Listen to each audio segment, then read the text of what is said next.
Viral perjuangan pemuda rawat ibu pikun dan bibi disabilitas bikin banjir air mata.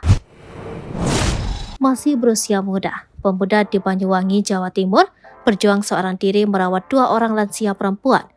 Kedua lansia tersebut adalah ibu kandungnya yang menderita penyakit pikun dan sang bibi seorang penyandang disabilitas. Perjuangan pemuda tersebut berhasil viral di TikTok usai kerap membagikan aktivitas hariannya bersama ibu dan bibi melalui akun Ozahyunke. Setiap pagi, pemuda tersebut memulai hari dengan menggendong sang ibu untuk pergi berjemur. Sementara bibinya tampak menemani sang ibu yang hanya bisa merebahkan diri di kasur tempat berjemur. Sesekali terlihat sang bibi mengelap wajah kakaknya yang tak berdaya itu. Selain pikun, ibu pemuda tersebut juga mengalami kelumpuhan hingga tak bisa banyak beraktivitas.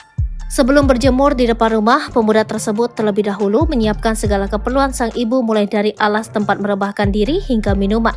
Sementara saat sang ibu berjemur ditemani oleh bibinya, pemuda tersebut bergegas pergi memasak untuk sarapan mereka bersama. Usai memasak, pemuda tersebut langsung menyuapi ibunya, lalu dilanjutkan dengan membersihkannya. Sementara sang bibi tampak ikut duduk sarapan tak jauh dari mereka. Setelah kebutuhan sang ibu terpenuhi, pemuda tersebut baru pergi sarapan. Hanya tinggal bertiga dengan ibu dan bibinya.